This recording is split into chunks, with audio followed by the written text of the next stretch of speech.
پیدا ہوا تو عجیب تھا، نہ بچہ نہ بچی، جنس تیسری۔ ماں حیران تھی، باپ پریشان۔ باپ شکوہ اللہ سے کر رہا تھا، یہ کیا دے دیا؟ ماں سجدہ ریز، الحمدللہ مالک، تو نے جیسا دیا، جو بھی دیا، تیرا شکر۔ اٹھا کے سینے سے لگایا۔ ماں کا دودھ بچے یا بچیاں ہی نہیں پیتے، تیسری جنس بھی پیتی ہے۔ جوں جوں بڑا ہوتا گیا، رولا بڑھتا گیا۔ باپ کہتا، بھلی لوگ یہ مجھے دے دے، میں اسے چھوڑ آتا ہوں اس کی برادری کے پاس۔ ماں گلے سے لگا لیتی، میں اس کی ماں ہوں، تم باپ، تو اس کی برادری اور کون سی ہے؟ وہ زور ڈالتا تو وہ منتوں پر اتر آتی کہ میرے سرتاج، اتنا دیا ہوا ہے خدا کا، کھانے دو اسے بھی۔ اونچ نیچ سمجھانے لگ جاتا۔ مگر صاحب، کون جیتتا ہے آج تک ممتا سے؟ رولا معاشرہ بناتا ہے، باپ باہر جاتا ہے، اشارے ہونے لگتے ہیں، وہ دیکھ، وہ اس کے گھر خسرا پیدا ہوا ہے، اوئے وہ دیکھ، خسرے کا باپ آ رہا ہے۔ سرگوشیاں۔ برادری والے شور کرتے ہیں، بھائی بے عزتی ہو رہی ہے ہماری، اسے کیوں نہیں چھوڑتے کسی گرو کے پاس؟ لوگ کہتے ہیں ہمیں، وہ دیکھو ان کے چچا زاد کے گھر خسرا ہے، ماموں زاد کے گھر خسرا ہے۔ وہ پکا ارادہ کر لیتا ہے، مگر بیوی نہیں مانتی، سو ناکام رہتا ہے۔ 5 سال گزر گئے، اللہ نے مزید اولاد دی، ایک بچہ ایک بچی۔ باپ کی آنکھوں کے وہ تارے خسرے کو قریب بھٹکنے نہ دیتے۔ جا ماں کے پاس۔ بھائی بہن حیران ہوتے، پر ان کو سمجھ کہاں تھی ابھی، وہ ماں کا لاڈلا، ان دونوں کو وقت کم ملتا، اسے زیادہ۔ باپ شکوہ کرتا تو کہتی، باپ کا پیار بھی تو دینا ہے اسے، تبھی تجھے زیادہ لگتا ہے۔ 5 سال بعد شوہر نے پکا ارادہ کر لیا، اب کی بار کوئی بات نہیں مانوں گا، چھوڑ کے آؤں گا کہیں۔ بیوی کو کہا تو ایک نظر ڈال کے سمجھ گیا، اب کی بار زمانہ جیتنے والا ہے۔ پر صاحب بات وہی، کون جیتا ہے ممتا سے؟ ہاں میں سر ہلایا اور اس کا سامان باندھنے لگی۔ شوہر کچھ دیر بعد آیا تو 2 بیگ تیار۔ اتنا سامان اس کا؟ نہیں، میرا بھی ہے۔ کیوں؟ تو کہاں جا رہی ہے؟ جہاں یہ جائے گا۔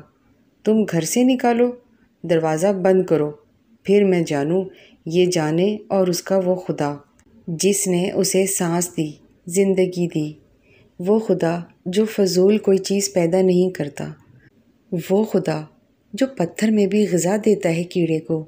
یہ انسان ہے، ہاتھ پاؤں سلامت، میں بھی تو ہوں، کر لیں گے گزارا، بس تم گھر سے نکالو، بلکہ ہٹو، میں خود چلی جاتی ہوں۔ شوہر تھا، زندگی بیتی تھی اور بیت رہی تھی، جانتا تھا کب ہتے سے ایسے اکھڑتی ہے کہ ہاتھ ہی نہیں آتی۔ آج اکھڑ گئی تھی، وہی کرنا تھا اسے جو کہہ رہی تھی، اور ایسا وہ چاہتا نہیں تھا۔ ممتا سے کوئی نہیں جیت سکتا صاحب۔ پھر ذکر نہ ہوا، خاموشی ہو گئی 3 سال۔ ایک بیٹی اور آ گئی، پر ماں کا لاڈلا وہ خسرا ہی رہا۔ وہ 90 سال میں تھا جب ماں چلی گئی، کچھ بھی نہ تھا۔ رات سوئی، سویرے اٹھ نہ سکی، روشنیوں سے بھرا گھر ویران ہو گیا، مگر اس کی تو دنیا ہی ویران ہو گئی۔ ابھی قبر کی مٹی خشک ہی نہ ہوئی کہ باپ نے گھر سے نکال دیا، جا کہیں چلا جا، اب تیرا اس گھر میں کچھ نہیں۔ خاموشی سے نکلا، ماں کی قبر پر گیا، دل بھر کر رویا، بہت رویا۔ من ہلکا ہوا تو شہر کی جانب روانہ ہو گیا، قدم قدم پر ستم کرنے والی دنیا میں گم ہو گیا۔ باپ نے شکر ادا کیا کہ جان چھٹ گئی، مگر ابھی گہرا گھاؤ باقی تھا۔ گھر سے نکل جانے کے بعد وہ درخت سے گرے پتے جیسا تھا، ہوا جدھر جائے اڑ کے لے جائے۔ ایسا ہی ہوا، ایک جگہ سے دوسری جگہ، یہاں وہاں، کبھی کسی ورک شاپ میں چھوٹے کی نوکری ملی تو کہیں ہوٹل کا بیرا بنا۔ بے پناہ حسن اور خد و خال میں نسوانی پن اس کے لیے عذاب ٹھہرا۔ انسان نما بھیڑیے اس پر جھپٹتے، مگر وہ بھاگ پڑتا۔ اسی بھاگ دوڑ میں شہر کے مشہور معروف شخصیت حاجی ہوٹلاں والے کے ہوٹل جا پہنچا۔ حاجی ہوٹلوں کا مالک تھا۔ شہر میں کئی ہوٹل، مارکیٹیں، پلازے، ٹرانسپورٹر بھی تھا۔ دلیر اور اصولی آدمی، صاف شفاف، کھرا پن، اصول تھا اس کا۔ بابا ہوٹل بنا ہوا ہے آپ کے لیے، کرسیاں لگی ہوئیں، دریاں چارپائیاں بچھی ہوئیں، یہاں بیٹھو، کھاؤ پیو، جب تک جی چاہے یہاں رہو، کوئی اٹھانے والا نہیں، مگر دنگا روڈ پر، نشہ ہوٹل سے باہر۔ یہاں ایسا کچھ کرو گے تو پچھتاؤ گے۔ یہاں اس کے قدم جم گئے، شناخت ظاہر ہو گئی۔ درندوں نے پیش قدمی کی، مگر یہاں حاجی تھا۔ کہتا، لاڈلے تو جیسا بھی ہے، جو بھی ہے، جب تک حاجی کے پاس ہے، کوئی مائی کا لال تجھے کچھ نہیں کہہ سکتا۔ ہوا بھی ایسا۔ 2-4 نے پیش قدمی کی، حاجی آڑے آیا، خوب بے عزت کیا، دوسرے خود ڈر گئے۔ حاجی کے پاس گزرے وقت کو وہ بہترین وقت قرار دیتا ہے۔ حاجی اس کا استاد تھا، زبانے کے سرد گرم سمجھانے والا۔ خسروں کے گرو ایسے لوگوں کی تلاش میں رہتے ہیں جو ان جیسے ہوتے ہیں، ان کی برادری کے، جہاں ملے پھر ساتھ لے جانے کی بھرپور کوششیں کرتے ہیں۔ اسے بھی کئی گرو لینے آئے، پر حاجی نے بھگا دیے۔ گرو جی، میرے جیتے جی تو ایسا سوچو بھی مت، بعد میں جو چاہے کر لینا۔ اور اس طرح وہ بچا رہا۔ 2 سال تک وہ برتن دھوتا رہا، چائے پلاتا رہا، کھانا کھلاتا رہا۔ 2 سال بعد ہوٹل کے ساتھ پان سگریٹ کا کھوکا پہلے مالک نے بیچا تو حاجی نے خرید کے اسے وہاں بٹھا دیا۔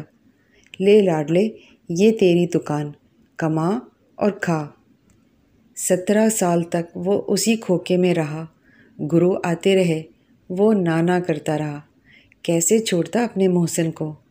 مگر ایک دن محسن خود چلا گیا، دشمن دار تھا، اسی کی نظر ہو گیا۔ وہ دوسری بار جی بھر کر رویا، یتیم سا محسوس کیا خود کو، سائے سے یکدم گہری چلچلاتی دھوپ میں آ پڑا۔ حاجی کیا مرا، اس پر تو نشتروں کی بوچھاڑ ہو گئی، کون روکتا۔ گرو نے پھر حملہ کیا اور بولا، لاڈلے ادھر کیا رکھا ہے؟ قسمیں، تو ہیرا ہے ہیرا، ساتھ چل، تجھے تیری قسمت بتائیں۔ وہ نہ جاتا، مگر نشتر، دن رات چپتے نشتر، کوئی ٹھکانہ تو کرنا تھا۔ سو کھوکا چھوڑا، گرو کے آستانے پر آ بیٹھا۔ وہ واقعی ہیرا تھا۔ گرو نے تراشا تو اسے خبر ہوئی، 1 سال میں ہی ڈانس میں طاق کر دیا۔ اسٹیج پر جاتا تو سما باندھ دیتا، ایسا ناچتا وجد میں کہ نظر نہ ٹکتی تماشائیوں کی۔ یہ نئی زندگی تھی اس کی۔ 2-3 سال یہاں بیتے، یہاں سب تیسری جنس کے تھے، سو بٹوارا نہیں تھا۔ اس کی وجہ سے گرو کا گروپ سارے شہر میں مشہور ہو گیا تھا، جس کا نام تھا لاڈلا خسرا۔ گرو اسے لاڈلی کہتا۔ اس دن وہ فارغ تھا۔ کچھ دن پہلے گرو نے اسے ایک پلاٹ لے کر دیا تھا۔ اس نے سوچا ادھر چکر لگا لے، ویسے بھی ان دنوں دھندا ذرا ٹھنڈا ہے، تو کیوں نہ اس کی 4 دیواری ہی بنوا لے۔ یہی سوچ کر گرو سے اجازت چاہی تو اس نے کارڈ جھولی میں پھینک دیا۔ لاڈلی، یہ آج رات کے 2 پروگرام کا کارڈ ہے، نام پتہ ٹھکانہ لکھا ہے، آج کدھر نہیں جا، بڑا پروگرام ہے، آرام کر۔ اس نے کارڈ پر نظر ڈالی، بلانے والے کا نام پڑھا، ملک تاج خان۔ نام پڑھتے ہی ایک سنسنی سی اس کے پورے بدن میں دوڑتی چلی گئی۔ کارڈ گر گیا۔ پروگرام اس نے بہت کیے تھے، معروف ڈانسر تھا، روز کا معمول تھا، پروگرام بڑا ہو یا چھوٹا اسے غرض نہیں تھی، مگر یہ ملک تاج کا پروگرام! عجیب حالت ہو گئی اس کی۔ وہ ناچنا چاہتا تھا اور نہیں ناچنا چاہتا تھا۔ اس نے گرو سے پوچھا، گرو، یہ پروگرام کس نے دیا ہے؟ لے لو لاڈلی، ملک تاج پرانا شوقین ہے، اس نے خود دیا ہے پروگرام، اور کس نے دینا تھا؟ پھر گرو یادیں تازہ کرنے لگ گیا۔ ہائے ہائے لاڈلی، کیا وقت تھا! مجھ پر بالکل تیری طرح سما باندھ دیتی تھی میں۔ اور یہ ملک تاج، ہائے ہائے کیا شوقین تھا، ہائے ہائے۔ وہ سنتا رہا اور حیران ہوتا رہا۔ پروگرام ایک بڑی حویلی میں تھا۔ 2 حصے تھے پروگرام کے۔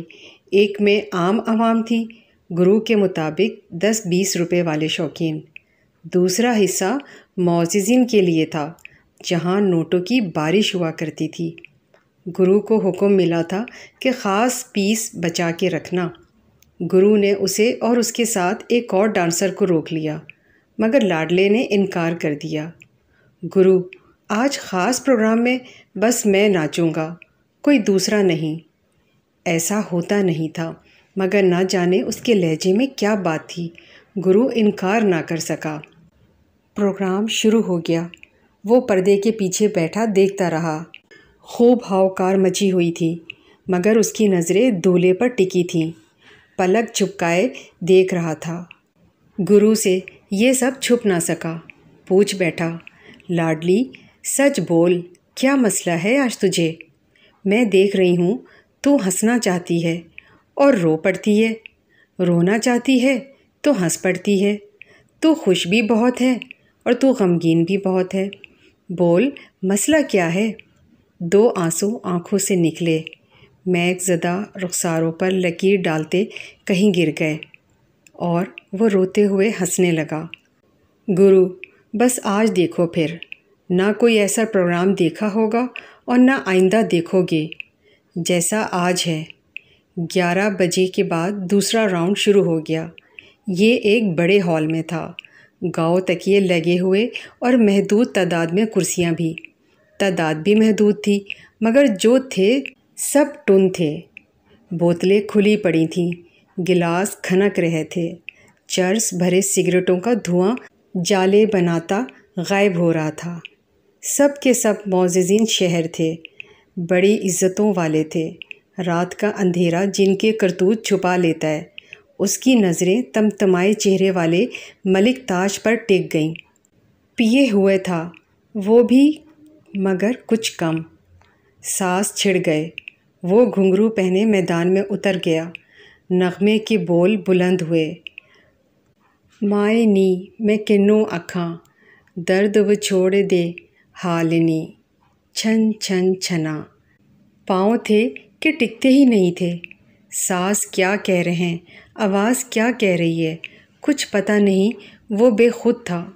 گرو سمیت سب کے سب پرانے شوقین، حیرت زدہ۔ ایسا ڈانس کہیں نہیں دیکھا تھا۔ گرو کو اس کی آنکھوں میں نمی نظر آئی۔ ساتھ والے سے بولا، ہائے ہائے رنگیلی، مجھے تو لاڈلی کی آنکھوں میں لہو کے اتھرو نظر آ رہے ہیں۔ مولا خیر کرے، پر آج خیر نہیں ہے۔ وہ ناچتا رہا، نوٹ نچھاور ہوتے رہے۔ بہکے بہکے شرابی آگے بڑھتے، لپٹنے کی کوشش کرتے، لپٹ نہ سکتے، دور جا گرتے۔ مگر ملک تاج جب بھی قریب گیا، وہ خود سمٹ کے باہوں میں آ گیا۔ اس کے تمتمائے چہرے پر فخر و غرور کی لالی ابھری۔ دیکھو، جو کسی کو ہاتھ نہیں لگانے دیتا میرے پاس خود چلا آتا ہے۔ 3 گھنٹے گزر گئے، وہ نہیں تھکا، پر دیکھنے والے لڑک گئے، مدہوش ہو گئے، بے ترتیب ہو گئے۔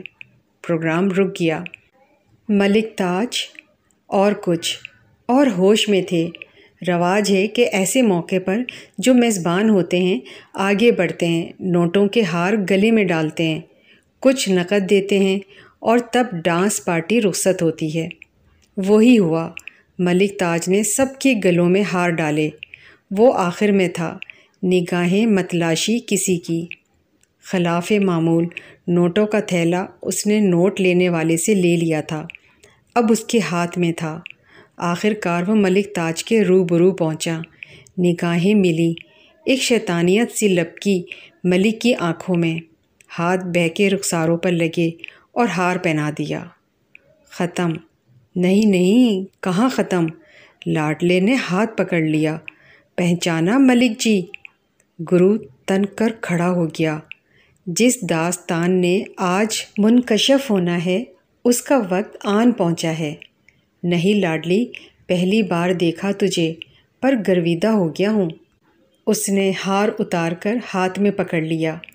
پر ملک جی، میں نے تو پہلی بار نہیں دیکھا۔ آہستہ آہستہ قریب ہو گیا، باہوں میں سمٹ گیا۔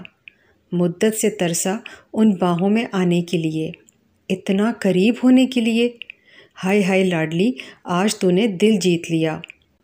ہاتھ جیب کی جانب بڑھے کچھ نچھاور کرنے کو، مگر لاڈلے نے پکڑ لیے۔ نہیں ملک جی، اب بس، اب اور کچھ نہیں لینا۔ اب میں نچھاور کرنا ہے، نچھاور ہونا ہے۔ خاموشی۔ بس ایک گرو جانتا تھا کچھ ہونے والا ہے، پر کیا، یہ اسے بھی نہیں معلوم تھا۔ لاڈلے نے ہار اتارا، ملک کے گلے میں ڈال دیا، آنکھیں ڈالی آنکھوں میں۔ آج تک خسرے لیتے ہیں، ویل، وداعی ہار، پر میں آج دے کر جا رہا ہوں ملک جی۔ نوٹوں کا تھیلا کھولا، نوٹ پکڑے، ملک پر پھینک دیے۔ مجھے پہچانو ملک جی، میں وہ بد نصیب ہوں جس کا باپ اس پر عاشق ہے۔ یہ لو ملک جی، یہ ایک خسرے کی ویل اپنے باپ پر۔ دل دھک سے رہ گئے، نشہ گہرا ہوتا ہوتا اتر گیا، بند ہوتی آنکھیں پوری کی پوری کھل گئیں۔ گرو کو جھٹکا لگا، ساتھی تھر تھرا کر رہ گئے۔ جاگتے سوتے شوقین جاگ گئے۔ یہ کیا کہہ رہے ہو؟ نوٹوں کو پرے دھکیلتا ملک چیخ پڑا، پر کہاں کہاں تک جائے۔ وہ نوٹ پھینکتا اور روتا جاتا، کہتا جاتا تھا، ویل، افلاک احمد کی ملک تاج پر ایک آدھے بیٹے کی ویل، ایک آدھی بیٹی کی ویل۔ ویل بھائی کی شادی پہ، باپ پر ویل خسرے کی، ملک تاج، میں افلاک احمد آنسا کا بیٹا۔ یہ دیکھ، ادھر آنکھ کھول، یہ میں ہوں، یہ تو اور میری جنت، میری ماں، یہ روشنا تیری بیٹی، آنسا کی بیٹی، میری بہن۔ پر کہاں، رشتے چلتے ہیں پگ سے، یہ تو تھا دھتکار دیا، اب کوئی بھائی کوئی بہن نہیں۔ وہ بلک بلک کے رو دیا، خود کیا رویا، نشئیوں کو بھی رلا دیا۔ گرو رو پڑا، ساتھی رو پڑے۔ ملک تاج، آنسو تھے اس کی آنکھوں میں، ملک تاج رو پڑا، بلک پڑا، دھرتی زمین، ذرا جگہ تو دے مجھ پر، الٹ تو پڑ مجھ پہ، چھپا تو سہی۔ مگر صاحب، ایسے موقعوں پر دھرتی جگہ نہیں دیا کرتی، پیروں سے پکڑ کر یوں دھڑام سے گرا دیتی ہے، جیسے وہ گر گیا تھا دھرتی پر، اپنی نظروں سے لاڈلا۔ نوٹ پھینکتا جاتا اور روتا بھی تھا۔ لاکھوں ملے آج تیرے گھر، پر ایک نوٹ نہیں لے کر جانا۔ یہ لے، یہ بھی ویل، اتنا ہی کھاتا میں جتنے تو نے آج ایک رات میں نچھاور کیے مجھ پر۔ ایک کمرے میں رہ لیتا، مگر گرو آگے بڑھا، ساتھی آگے بڑھے۔ سنبھال لاڈلے، سنبھل لاڈلے۔ وہ بلکتا نوٹ پھینکتا رہا، تڑپتا رہا۔ گرو میرا گرو ہے، تو الٹ دے جو آج ملا ہے، چل الٹ، مجھے لے چل یہاں سے۔ گرو اس کا گرو تھا۔ میں، آپ، وہ کوئی نہیں پہنچ سکتا اس در تک جو افلاک احمد عرف لاڈلے عرف لاڈلی کو تھا۔ گرو پہنچ سکتا تھا، سو پہنچا۔ الٹ دیا نوٹوں کا تھیلا ملک تاج پر، جو اب نوٹوں میں چھپا سسک رہا تھا، اللہ جانے کس بات پر۔ اگر آپ اس طرح کی ویڈیوز روزانہ دیکھنا چاہتے ہیں تو ہمارے چینل کو سبسکرائب کریں، لائک کریں اور بیل آئیکن کو آل کلک کریں۔